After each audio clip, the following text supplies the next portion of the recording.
My daughter-in-law slapped me across the face so hard that my glasses flew off and skidded across the hardwood floor. The sound of the slap cracked through my quiet living room like a whip. For a second, I couldn't even feel the pain. I was too stunned.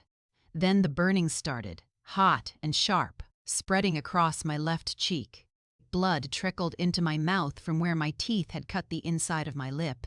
I stood there, 68 years old, trembling in the home I had paid for with decades of hard work, while Kendra, the woman I had loved and supported like my own daughter for 6 long, exhausting years, screamed right in my face, "Give me the keys, Margaret.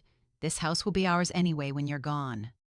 Her voice was shrill, ugly, nothing like the sweet tone she used when she needed money. Ryan, my only son, just stood behind her like a ghost, staring at the carpet, refusing to meet my eyes. He didn't defend me. He didn't say a word. Kendra's chest heaved, her expensive manicured nails curled into fists, her designer handbag still slung over her shoulder like she had every right to be there. I, who had paid their $1,800 monthly mortgage for 4 straight years without missing a single payment. I, who had bought every single piece of furniture in their house, the leather sectional, the king-size bed, the dining table that seated 10, the nursery furniture when Lily was born. I, who had taken out a second mortgage on my own home so they could have the wedding of her dreams, complete with the $18,000 ring, the $42,000 venue, the designer dress, the 5-tier cake, and the honeymoon in Bali. And now, after all of that, she wanted the keys to the only thing I had left, the roof over my head that my late husband David and I had worked 42 years to own outright. The slap echoed in my ears long after her hand left my face. I could still feel the imprint of her palm, the sting of her diamond ring that I had helped pay for. Ryan finally mumbled something under his breath, but it was too quiet to hear. Kendra stepped closer, her perfume, the one I bought her for Christmas last year, filling my nose. "You think you can just cut us off? After everything we've been through? Hand them over right now." "Everything we've been through." The words almost made me laugh through the pain and the humiliation. "Let me tell you everything we've really been through, because apparently my memory is the only one that still works in this family. My name is Margaret Harlow. I'm 68 years old, a widow for 9 years, and for the last 6 of them, I have been the personal ATM, full-time babysitter, emergency housekeeper, emotional support system, and financial safety net for my son Ryan and his wife Kendra. It didn't start with cruelty. It started with love. When they got engaged, Ryan called me in tears because the ring he wanted was $18,000, and they only had $2,000 saved. "Mom, I want to give her the best," he said. I smiled, went to the bank the next morning, and wrote the check. I told myself this was what mothers do for their children. When they couldn't afford the wedding they dreamed of, I took out a home equity loan and covered the entire $42,000. I sat in the front row watching Kendra walk down the aisle in a dress I paid for, telling myself I was gaining a daughter. When they found their dream home, the 4-bedroom with the pool in the backyard, the down payment was $95,000. They had $3,200 in their account. I sold David's classic 1967 Mustang, the car he had restored with his own hands over 10 years, the car I had promised to keep forever. I handed them every penny from the sale and told them it was a gift. "We'll pay you back, Mom," Ryan promised, while Kendra hugged me so tightly I almost believed the tears in her eyes were real. They never paid me back, not 1 single cent. Instead, the requests became a monthly ritual. "Mom, the air conditioner broke. It's 108 degrees, and the baby can't sleep." I wired $4,800 the same day. "Mom, Kendra's car needs new tires and brakes before the baby comes." Another $2,300. "Mom, we're out of the good formula and diapers. The store brands give Lily a rash." Every single month for 3 years, I drove to their house with bags of groceries, cases of diapers, and whatever else they needed. I kept a notebook hidden in my nightstand. I still have it. The total I gave them over 6 years is $187,642.73. That doesn't even count the weekly grocery runs, the clothes I bought for Lily, the private preschool tuition I covered when Kendra said public school wasn't good enough for our princess, the emergency dental work for Ryan, the new laptop when Kendra's broke. The vacation fund I gave them when they needed a break from parenting. I gave up my own dreams in silence. I canceled the cruise I had planned for my 65th birthday because they needed help with the mortgage that month. I stopped buying new clothes for myself and wore the same faded cardigans for years so I could send them money for Kendra's wellness retreats. I ate rice and beans for dinner, some weeks so they could have steak and lobster. I told myself over and over that love means sacrifice. I told myself that one day they would appreciate everything I had done. I told myself I was building a strong, loving family that would take care of me when I got old. I was wrong. I was building a monster that would eventually turn around and bite the hand that fed it. The first time Kendra raised her voice at me was 2 years ago. I had finally said no to a $12,000 family vacation to Disney World because my savings were almost gone, and my doctor had warned me about my blood pressure. She called me selfish, cold, and ungrateful. Ryan stayed completely silent on the phone while she screamed. I cried in my car for an hour in the grocery store parking lot, then drove home and wired them the money anyway because I couldn't stand the thought of Lily missing out. Last month, I finally reached my breaking point. My doctor looked me in the eyes and said my blood pressure was at stroke level. My retirement account, the one I had carefully built for 40 years, had only $11,400 left. When Kendra called, demanding another $8,000 for her wellness retreat because motherhood is so stressful, I said no for the first time in 6 years. I said it calmly. I said it clearly. I said I couldn't afford it and that they needed to start standing on their own feet. The phone call turned ice cold. You owe us, Margaret. After everything we've done for you, letting you see your granddaughter, including you in our lives, you're really going to be this petty and selfish? I hung up. My hands shook so badly I dropped the phone twice. 3 days later, they showed up at my door without warning. I opened it thinking, maybe, just maybe, they had come to apologize. Ryan looked nervous. Kendra looked furious. She pushed past me into the living room like she owned the place. Mom? Ryan started weakly. We need to talk about the future. Kendra cut him off instantly. Cut the bullshit, Ryan. Margaret, we know you changed your will. We saw the letter from the lawyer. You're leaving everything to some stupid charity for widows instead of your own blood. Over us? I had changed my will 2 weeks earlier after the doctor's warning. I left 40% to my granddaughter Lily in a trust that Kendra could never touch, 30% to a widow's charity that had helped me after David died, and 30% to Ryan, but only after Kendra signed a legal document releasing me from any further financial obligation. I thought it was more than fair. Kendra clearly did not agree. She stepped so close I could smell the $200 bottle of perfume I had bought her last Christmas. You selfish old bitch, she hissed through clenched teeth. Then her hand flew so fast I didn't even have time to flinch. The slap was vicious. My head snapped sideways. My cheek split open on my own teeth. Blood filled my mouth instantly.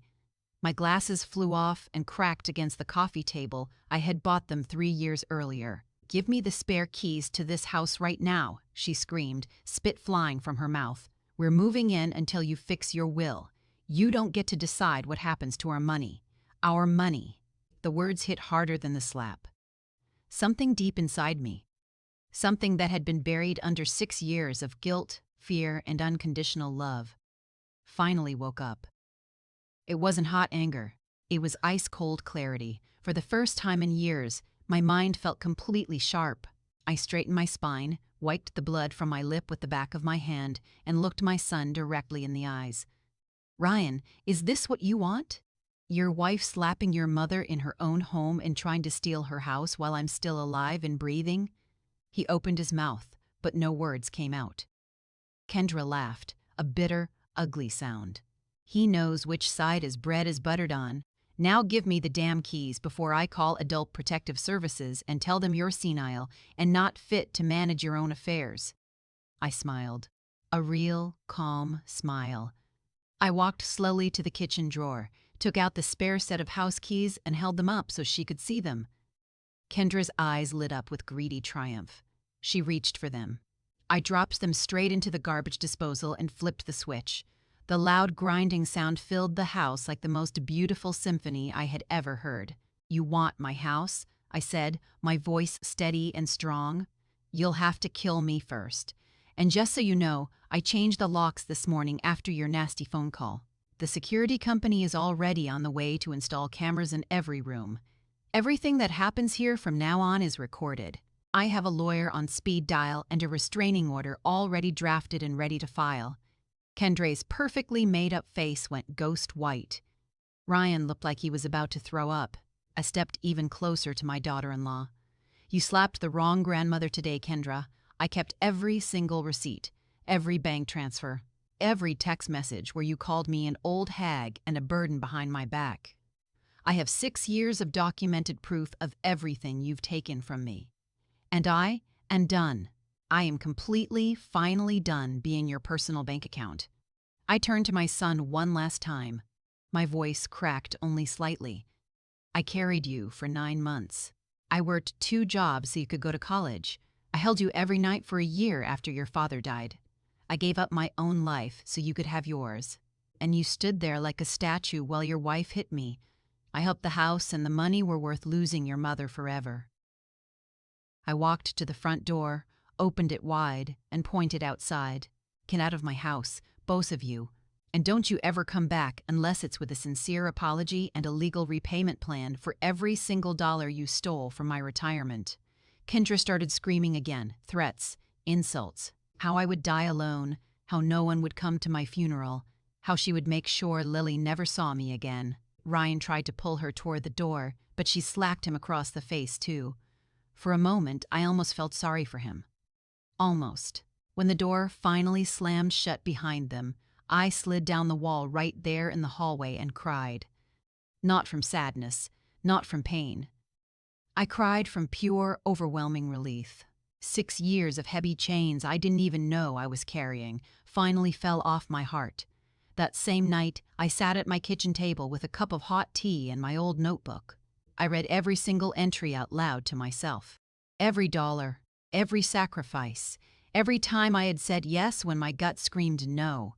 Then I did the thing I should have done years earlier. I called my lawyer at 9 p.m. and made the will changes permanent and ironclad.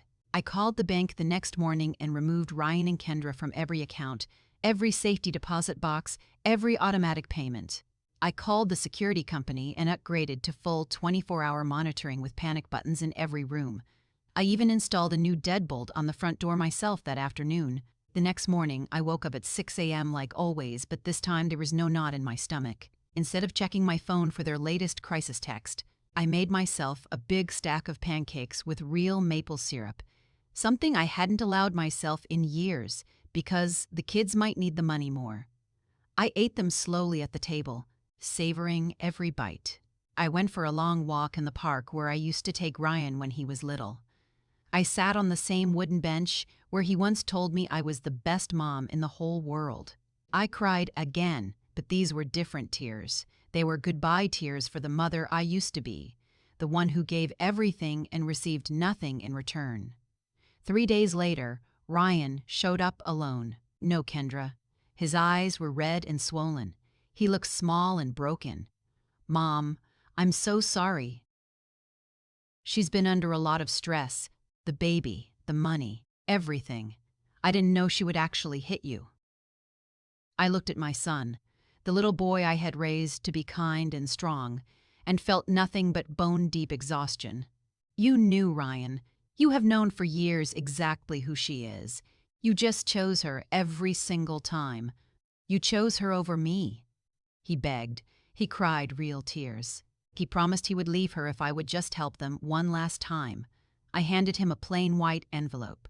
Inside was a legal repayment schedule, $1,000 a month for the next 15 years, interest-free, with a notarized note that if even one payment was missed, I would immediately file every piece of evidence I'd collected over 6 years. He stared at the paper like it was written in a foreign language. "Mom, this is supposed to be my inheritance." "No, sweetheart," I answered softly but firmly. "This is the price of my peace and dignity. Take it or leave it. The choice is yours." He left without the envelope. It has been 4 months now. Kendra tried to post on Facebook calling me a horrible, selfish mother-in-law who abandoned her own family. I replied with screenshots of every bank transfer, every receipt, and the police report from the slap. Her friends went completely silent. A few even sent me private messages saying they were sorry and that they had no idea. Ryan still texts once a week. Short, careful messages. Lily misses you, Mom. I reply with beautiful photos of the flower garden I finally planted with the money I used to send them every month. I invite Lily over every other weekend. Always supervised, always at my house, always with the security cameras rolling. Kendra is not allowed within 500 feet. The restraining order is ironclad and permanent. I sleep better than I have in years. My blood pressure is normal for the first time in a decade. I bought myself a brand new soft leather couch, the one I always wanted but never allowed myself to have. I eat steak when I feel like it. I booked a solo cruise for next spring, and for the first time in 6 years, I am not sorry about any of it.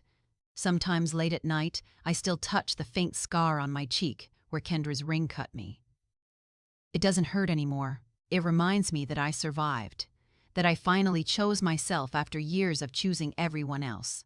To every mother and every grandmother reading this who is being used, slapped, disrespected, gaslit, or emotionally blackmailed by the very people you sacrificed everything for, hear me loud and clear. Your love is not an unlimited bank account.